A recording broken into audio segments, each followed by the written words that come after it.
another week. We're on our way to the Bash. I think it's just good if we get straight into it. After a quick look at the card. Great. 3 regular matches and a submission match. My favorite. We welcome you to Monday Night Raw, and what a show Extreme Rules was. But one man that wasn't on the card was Shelton Benjamin. This man that we can only describe as the gold standard did not fight for the US title at Extreme Rules. However, that's his goal. Fight for the US title at the Bash. And honestly, good goal. Keep it up, man. But then there's his opponent, Sheamus. This man has been on a war path. After being snubbed, quote unquote, from the WWE Championship, Sheamus is going after it again. And tonight is his starting point. He's going to beat Shelton Benjamin and prove that he can win, as he hasn't exactly been winning as often as some of the other top contenders here. We'll see if it holds true. Maybe Shelton Benjamin will beat Sheamus, who knows? Sheamus, so never mind. It's a German suplex.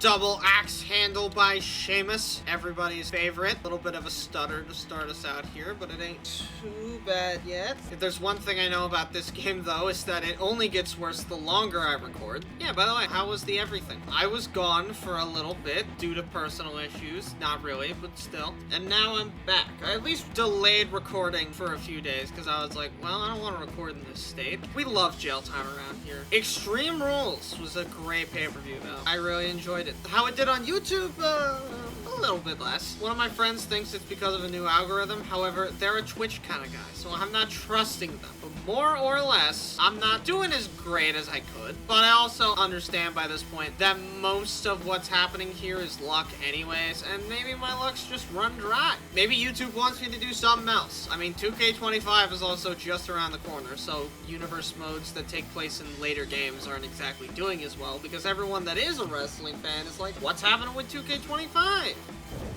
Also, Irish curse back break curse irate curse back breaker, and now Sheamus. Wait a minute, what is he doing? We haven't seen this before. Shout out to Razor Ramon, the Celtic Cross, as he calls it, and that's it. Shelton Benjamin is done for tonight. And what other result did we expect? Be honest. Sheamus is going to beat Edge for the world title. Or at least that's what he wants us to think. Edge should be a little scared, but not apprehensive to do anything about it. Just take your time and everything will be fine. They don't even have a poster for the show. It's just, oh man. That changed actually nothing. That was a nothing burger match.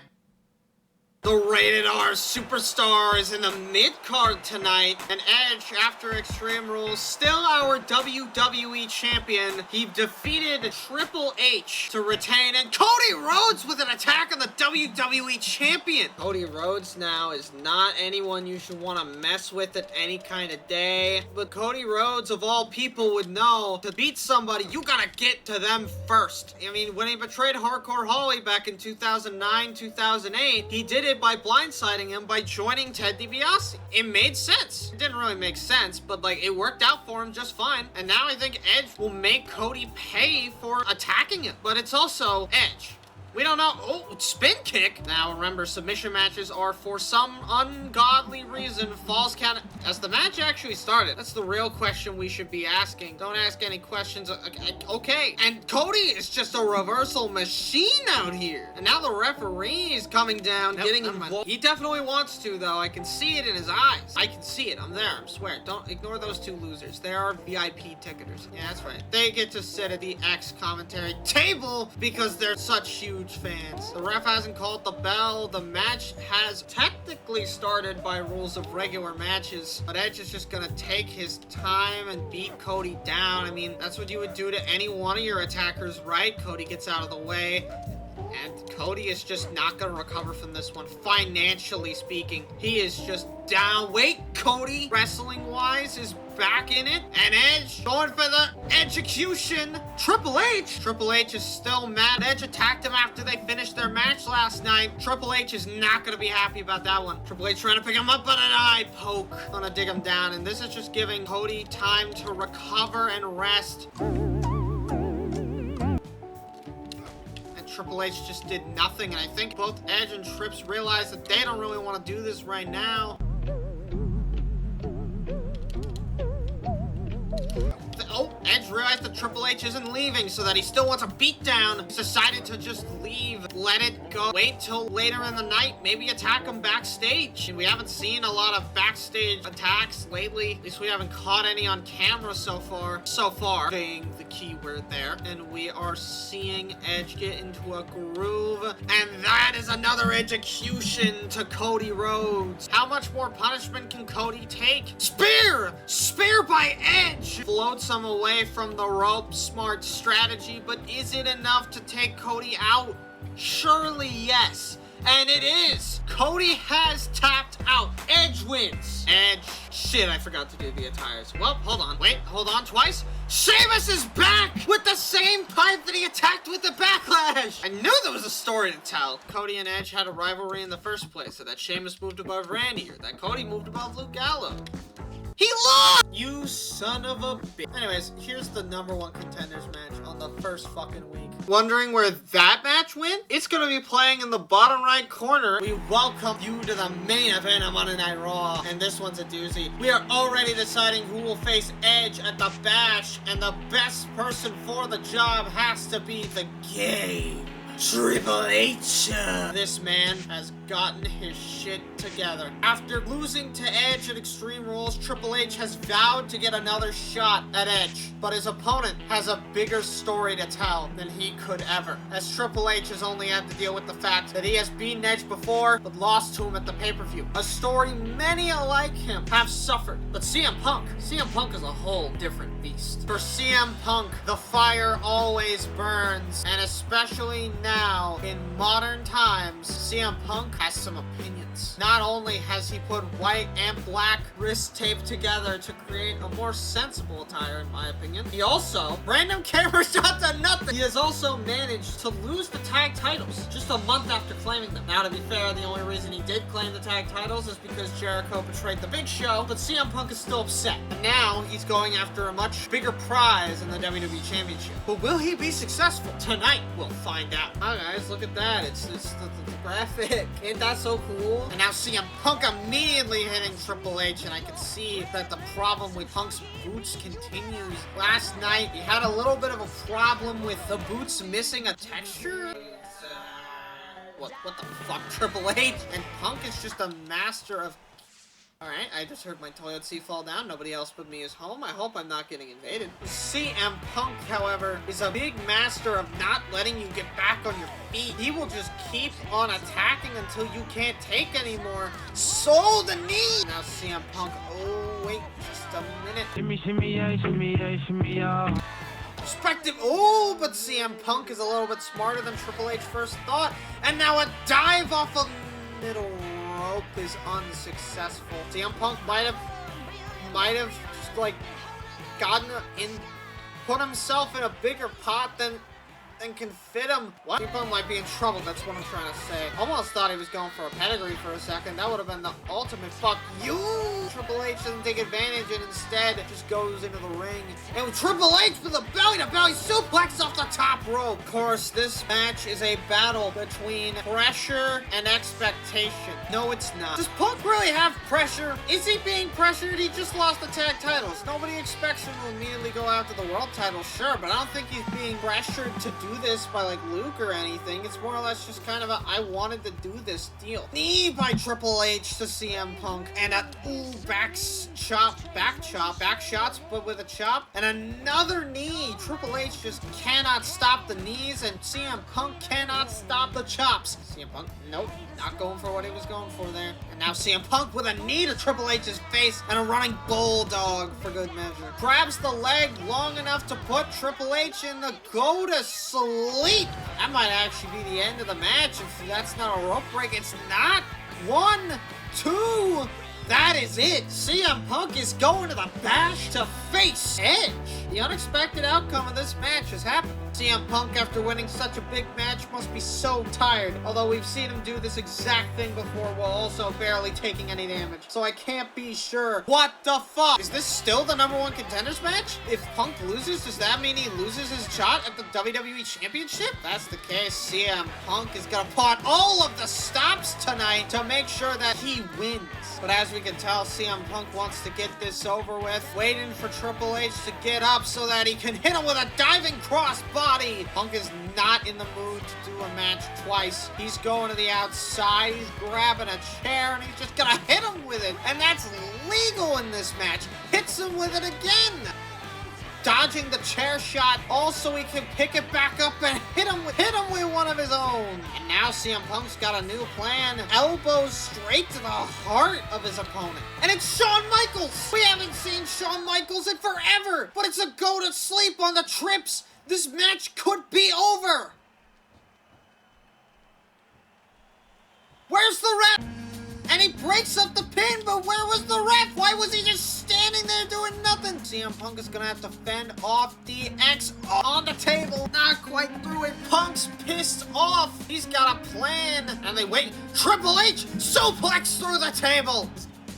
Alright, Trish said bring it, and he brought it. And now with a bell shot to the back of the head. More bell! More bell! He's telling the ref to ring the damn bell because it's over. The Trip just won't stay down. What's CM Punk doing? Hitting him with a sledgehammer. That's his own weapon. That's Triple H's signature weapon. And now elbow, elbow, elbow to the heart. This is over for Triple H. There's no getting out of it now. Go to sleep. The ref is actually available. 1, 2, and that is the end of this. Triple H won not once, but twice. CM Punk has won twice against Triple H. The Straight Edge Society stands stronger against Triple H, the drug doer. Remember what he did in the 90s? Yeah, that's a lot of drugs. The accuracy of this statement is not been proven by anyone and is subject to change at any time based on what I have said in the past, present, and the future. If you would like to dispute this claim, please go to www.gothefuckaway.com. I repeat, that's www.gothefuckaway.com. They weren't enemies before, but that's how you do it. CM Punk is now above Triple H. CM Punk is now above Mark Henry. Ew. Did they get rid of DX? This has happened before? No. Let's look at the card for Superstars. I'm not gonna lie to y'all, this might be the greatest Superstars card ever. Where are the mid-carders? The only mid-carders are David Otunga, Shad Gaspard, Cody Rhodes, Justin Gabriel, and that's it. Still like half the roster, but we have Jericho, Christian, Edge, and The Undertaker, and Rob Van Dam on one Superstars card. The people that are normally leaving for Superstars or whatever are losing their shit right now. We welcome you live the Thursday Night Superstars, and what a show we have for you tonight. The Superstars general manager set up some amazing matches, and this starts with Rob Van Dam. I mistimed it, but whatever, you can't hear him say it anyways, it doesn't matter. Rob Van Dam, a former WWE champion, a former TNA champion, I think, and a former Go Fuck Yourself guy. But his opponent is a man who finally got his revenge on Jake the Snake Roberts. Last week on Superstars, he finally beat him. David says that he is somewhat satisfied, but not entirely. He wants to beat The Rock, and apparently, this is supposed to help him prepare for it, as one of The Rock's longest adversaries is said to be here tonight. Yeah. Okay, I get it. The joke is that it's The Undertaker, it's actually the Druid, and everybody goes home and they laugh and this match means nothing to anybody. I can't get excited for this when it's not. What the fuck? And The Undertaker is here! What the fuck happened to his hair? Why is he Americanized? Where are his hair textures? And why are hair textures white and blue by default? The Undertaker may have been pranked backstage by Kane, Lucifer, and now Taker taking advantage. Punch straight to center stage. Taker just takes everybody down in one punch, but it seems he's gotten the whole locker room mad. I mean, to be fair, he did betray the Big Show, and there's only 2 people that have done that so far, and they've done it within 2 months. Some people seem to have been emboldened by a regime change, and honestly, I expected that.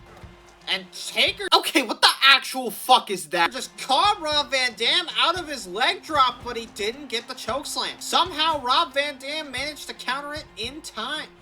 And he caught his leg again. That's a choke slam. Pulling David Otunga up, and that has to be a tombstone, but he can't go for the 3 yet because Rob Van Dam is still an issue, throwing him out to the outside, and that's a rope break. Nope, that's a rope break. Okay, the ref was hesitant, but it was still called as a rope break. Punch to David Otunga's dome. Taker gets teamed up on by David and Rob Van Dam, and Rob Van Dam is trying to win. And David's just gonna, oh, okay. No, he realized what he was doing. I guess when you do enough submission-only matches, you don't think submissions are actually a part of WWE's core curriculum. Taker pulls off Van Dam to the ropes, and David's trying to stop it, but he just can't. David Otunga getting his last ride. Oh, Van Dam gets thrown out again, and this time, David Otunga's in the perfect middle of the ring position. 1 and 2, and we run Van Dam. Not close enough. Undertaker wins. Rob Van Dam does not get a say. And The Undertaker, although being the winner, some would say that he's not. Look at his hair. He's gonna have hell to pay for whoever decided to prank him. But it is Superstars. I'm recording the rest of this later. Here, have this match. In the bottom right corner again. Well, there's a big show. That didn't do a damn thing in any universe? In any universe? Well, anyways, here's a fucking weird match. Is Cody, like, friends with Chad or something? Cody has no friends. Is Edge friends with Justin? Okay, Edge has no friend. Well, fuck! We welcome you back to Superstars, and Cody Rhodes is back. On Monday night, he decided the best course of action was to get into a match with Edge. Specifically a submission match, and he lost brutally. It was actually kind of ridiculous, not gonna lie. The game froze on a blink. Have you ever seen this blinking animation before? Is this considered a cursed image? 2.5 minutes later. Still not done. There is, in fact, still audio. I could probably tell by the fact that desktop audio is still going, but holy shit! And then there's his tag team partner. What the fuck? 3.5 minutes later. In terms of the top little area. Oh, hey, Shad's back on. Chad Gaspard is teaming with Cody Rhodes in a definite spectacle, if I had to say anything.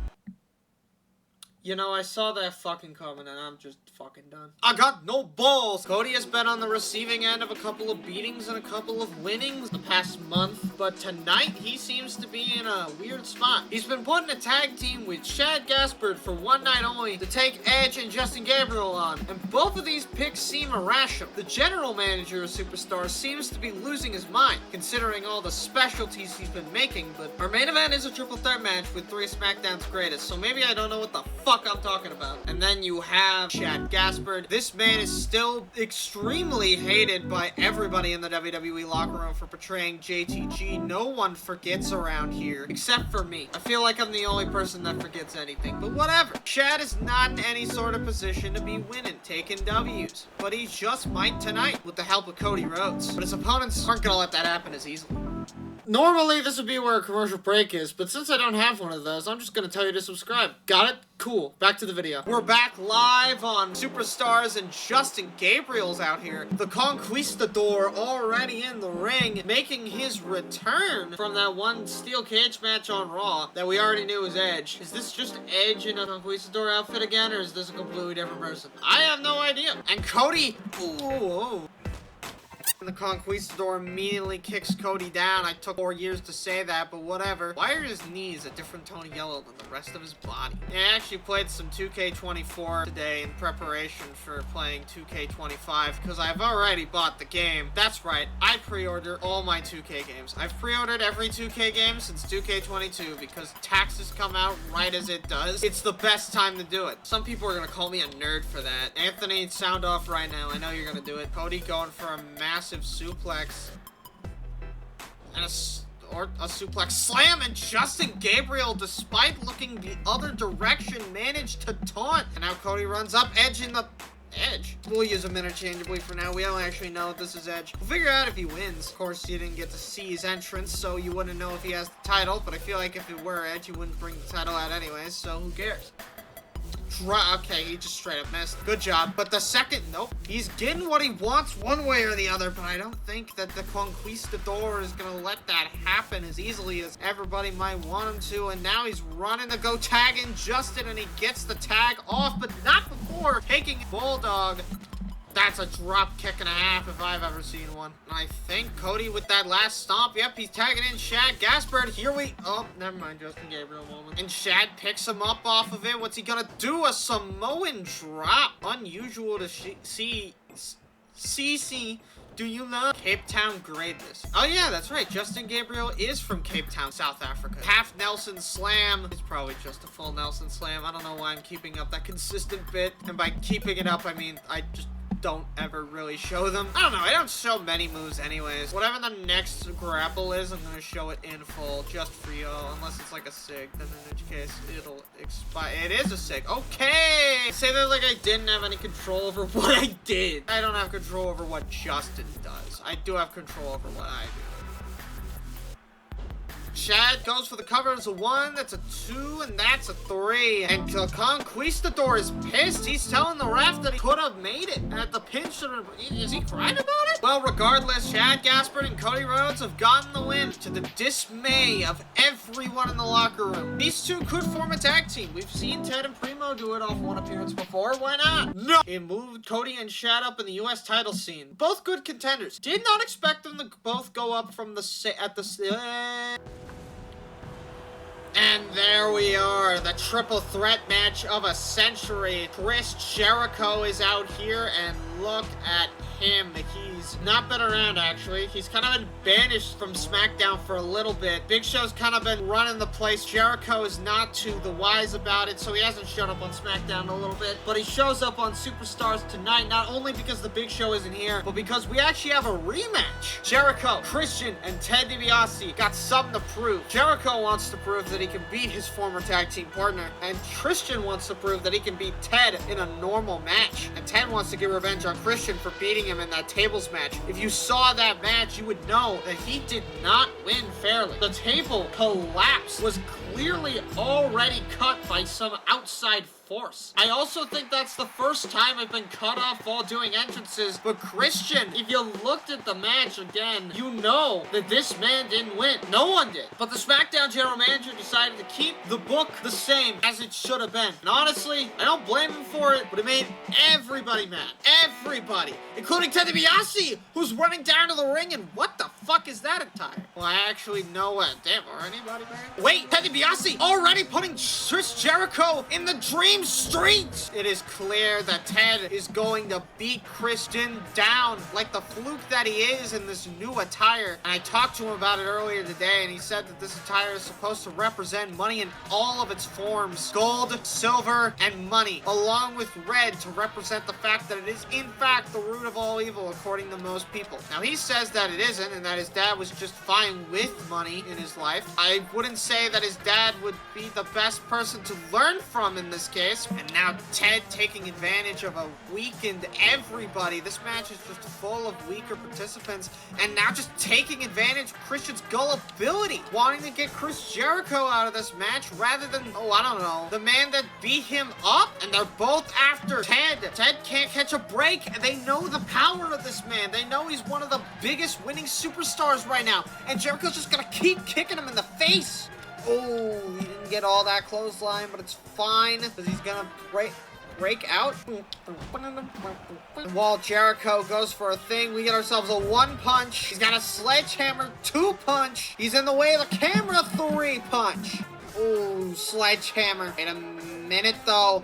And that's a sledgehammer. And that's Primo! Now to make a point, he tries to go after Christian, but it's too late, and now Primo is gonna try and help on the behalf of Ted, and now this match is just boiled down into a... Wait, that's a kick! And this match continues. Wait, Primo with a roll-up? And the game crashed. I really should figure out what kind of fucking...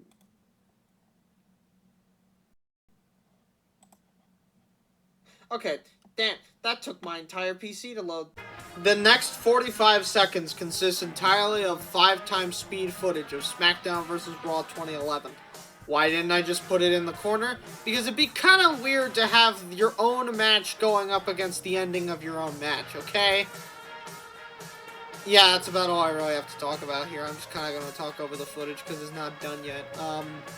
So I was going to cover 2K25 on the channel, but then I realized, wait a minute, I kind of don't want to do that, so I'm not going to do it until May with Binding of Isaac in Universe Mode. Hey, is that fucking R-Truth? Why the fuck is R-Truth here? Well, the match is about to do match things, I guess. You can kind of tell. Here, have the rest of the match. 1 punch, 2 punch, 3 punch. Christian adding onto it with a 4th punch. But wait, Ted DiBiase hitting him with the Dream Street. Into the corner, Chris Jericho goes, ref in perfect position. 1, 2, Jericho's out of the corner, but it's not enough. And Ted DiBiase wins this triple threat finale to Superstars. I will admit it and say that was probably the best card on Superstars we've seen in a while, and it will probably be the best card for another 3 months. I don't even know if people skip Superstars in these videos. I know some people do, because it's like, what happens in Superstars? Nothing changed in the world title scene or in the, what? I'm sure Ted is both the #1 contender in the world and IC title scenes. I'm gonna cry. We welcome you to Friday Night SmackDown from St. Louis, Missouri, and Finley is out here tonight asking everybody one question. Does he still have what it takes to compete with the new generation? Now, he is very much reaching an older age, so it's not too shocking if he doesn't comply, but at the same time, he's facing an unknown opponent tonight. What's that? The cameras aren't rolling? Okay. And after an unknown error from a backstage producer, we are live on SmackDown, and an unknown opponent is wrestling Finley tonight. He calls himself Hato Americano, and he seems to be rocking the free Uncle Sam world. We've never seen him before, but he says, quote, "You'll be sure to see more of me exclusively on SmackDown," everybody's favorite show, obviously, with a bunch of top competitors, flips him over, and what a nice swag that this man has. I mean, he hasn't jacked up a single move, and I don't see how that could be, but Finley, wait, he's jacked that one up. Now Finley is gonna just shove him straight back into the turnbuckle, and what a German suplex! And he's not done. Senton. Go back for a second one. Senton. Finley could have this one in the bag. Is he going up to the top rope? Wait. Ooh, wait, going up top. That's a spear, and Finley points at the air. That's an elbow drop. Well, not even an elbow drop. That's just a straight up elbow. And that's another elbow. And he's getting some welts on his back and chest from Tato Americano. Tato Americano putting him down on the ground and hitting him with a big splash. Looks a little familiar, but it's fine. You know, not everyone has their own unique moveset. And wait, okay. Was it not obvious by the skin tone? I feel like I'm getting fooled every week now. That's Jack Swagger. God damn it. Swagger beats Finley. There's nothing to say. It's not this newcomer just beat Finley. No, it's just Swagger. Nobody cares about Swagger. Get this guy out of here. That moved Jack above Big Show. Why? And that moved Jack into the IC title scene, which I do appreciate. Thank you. Up next, random tables match. We're back live on SmackDown. R-Truth is already on the ring, and his opponent tonight is the Intercontinental Champion, the Intercontinental Champion, Zack Ryder, one of very few people to beat R-Truth while he was IC Champ, because the only other person that did it was Ted. And Zack beat Ted at Extreme Rules to become the new IC Champ through more table stuff. It was actually kind of insane. Some people would argue that he didn't deserve it, but it looked like he went through the table to me. And we could go ahead and say that a tables match is not a good way to make somebody lose their title, but yeah, it's just the end of the sentence. Not a good way to go out with the championship in your mind. R-Truth is technically still trying to go on his way to becoming an IC champ again. But a lot of people don't trust him. He didn't even win the IC title he's chasing. He was a phony champ, some would say. He was crowned due to a draft. The actual champ was Dolph Ziggler, who got moved over to Raw and did not beat Drew McIntyre for his US title. Wait a minute. Zack Ryder may just beat R-Truth with the same move he did to... No, not quite. But this could be the move. Nope, he did it the wrong way. Okay, thank you. Zack now has to continue the assault if he wants to beat R-Truth, and he did not go towards the table enough. He just couldn't move R-Truth in that direction long enough to win. Oh, the camera angle's a little weird on that one. Did he go through the table? I don't know, but he beat him. I think that's what matters. I feel like tables matches are shorter than any other kind of match, but Zack wins regardless. And I assume that means R-Truth went down and nothing else. R-Truth isn't even in the top 10 of the IC or Why is he number 9? Anyways, here's the tag steel cage match. Shit. And then here we have Chris Jericho and Vance Archer facing Airborne. And I'm not gonna lie to you, I forgot to change the name. I don't think I will ever change the name, but I will try to remember it for next time. I literally watched videos in a row where I had to cut out the fact that this name kept being up for debate, and I didn't take it. And then there's one half of their tag opponents, Evan Bourne. And Evan Bourne is looking to be quite on his way to defeating these two. Put up a good fight last week on SmackDown. So overall, Evan Bourne is up high in the spirits. Vance is a little bit down lower, but that's just Vance Archer. But then there's Evan Bourne's tag team partner, Kofi Kingston, who suffered a little bit more in that tag match than Evan Bourne. Don't know if that makes him mad or anything, but we do see some minor discombobulation. He looks pretty discombobulated to me. He's still representing Germany at the end of the day. I guess not much has changed. And now Evan Bourne immediately going after Vance Archer. Well, Kofi gets to go after Jericho. And Bourne taken out. And Bourne with a nice kick to Vance. Kofi's getting laid out a little bit more. Vance goes after Kofi. He don't want the smoke. Evan, he looks at how Kofi's doing. The answer is not very well. And Vance is going for a climb. But wait, Evan's there to stop him. Vance unsuccessful in his efforts. Jericho hits him in the knee to the balls. It doesn't do the job, and he accidentally takes out. Okay, Evan, what are you doing? Maybe I was wrong. Maybe the discombobulated one is Evan Bourne. Evan, kick to the midsection. I really am just doing the moves. This is a moves day. It's a moves day. Yes, it is. That's not gonna work out. Yeah, that ain't gonna work out. Oh, yeah, that's right. You both have to get out of the cage. Can I, like... Yeah, there we go. I was about to say, why the fuck did you... Oh? Get off the cage, little bro. Kofi! Why did Kofi just not get out? What the fuck? I'm just gonna... Kofi!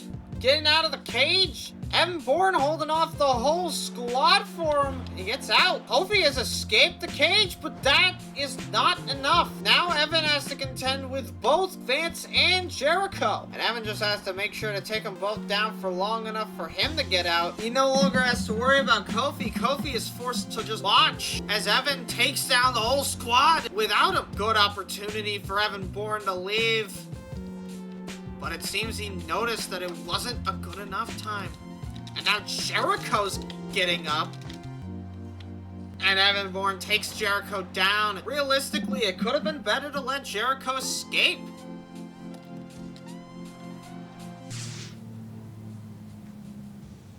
Who the fuck? Oh no, this could be disastrous. Into the cage wall! Jesus Christ! And now they're both leaving. Well, Jericho's not quite leaving, but Jericho's just gonna beat down on Evan Bourne while Vance Archer escapes. Wait. And wait, Evan Bourne managed to take Vance down! Evan Bourne gets up, hits Vance with a dive! But it's fine, he can kick him in the face, and that could be Evan's chance to escape right here. And everyone's chanting that Jericho sucks, but he's too far left to go! No! Evan doesn't get up, and Vance stopped Jericho from getting up! Now Jericho goes back to getting up, but it might be too late. He has to choose his devils, and he picks to take Jericho because he understands that he can get both of them at the same time. And that is a moonsault if I had ever seen one. Evan goes up top, and that is a shooting star press to Chris Jericho. And Evan Bourne is trying once more to get up. And he could very well get up, but wait, it's Chris Jericho! And right as Evan's about to get up, he pulls him back from the gates of hell, or heaven.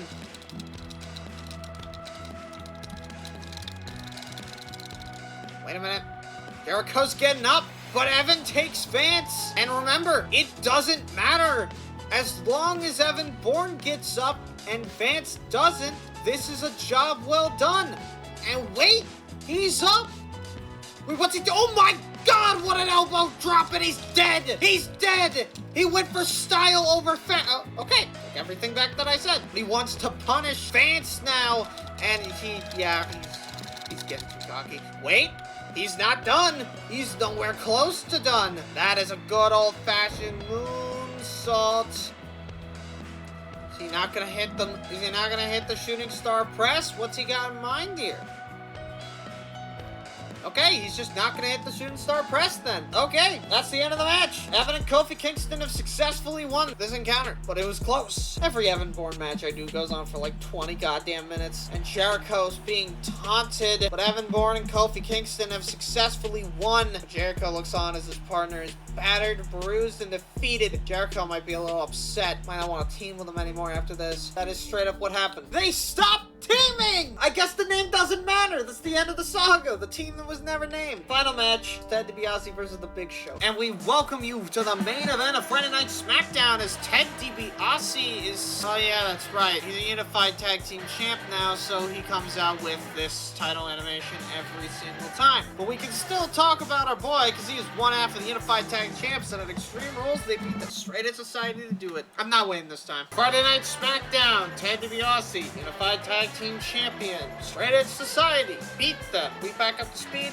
Cool. Yeah, I think that's about it. And then there's the Big Show.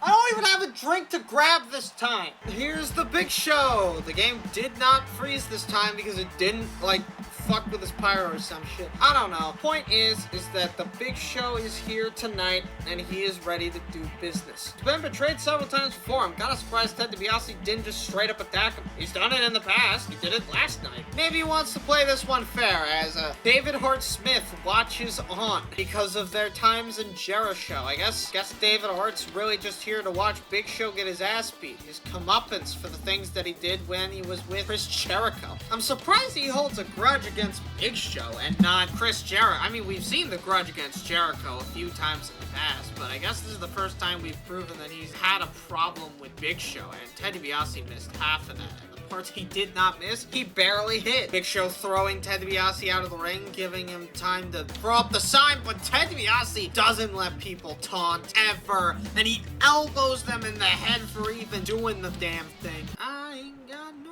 Oh, nice stomp. Way to compress a man's lungs, make it so he can't fight anymore. But Ted DiBiase has the strength of giants as he just toppled the giant. But apparently he gets cold feet whenever Big Show does other things.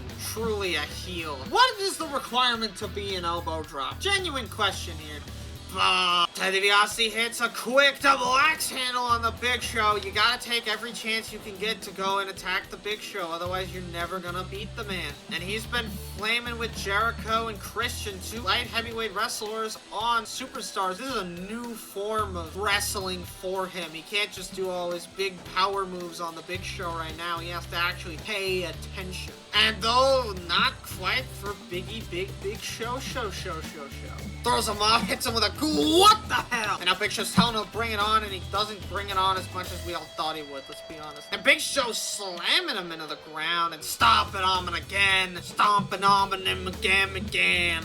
I'm a redneck now because I can't fucking talk straight ever. Hit him with a Ted DiBiase is looking worse for wear. The claw. Choke hits him with a choke slam, and that could end the match right here. But instead he kicks him. And this battle might be too great for Ted DiBiase. Grabs an announce table, and I think he's got a plan. He's trying to make himself look tough out here, but it's not quite working. Wait a minute, this could be big for him. Double axe handle straight to the Big Show. And I think it was big. Big Show stopped getting up immediately. And Ted DiBiase counters his Irish whip. Hold on. And now the fans are chanting that Show's gonna kill you, trying to tell him no matter what happens, he will not win in the end. Clothesline and wait. That's one punch, two punch, and a solid third punch. I'm just waiting for Big Show to get up, and his insurance policy, it's Primo Dream Street to Ted DiBiase, and that's gotta be it. A solid 1, 2. Primo wasn't even necessary. Ted DiBiase wins all on his own. Ted DiBiase, what a great victory for him. I don't know how you could ever come back to SmackDown if you're 7 foot and you lose to Ted DiBiase. We'll see you next week. Good night, everybody.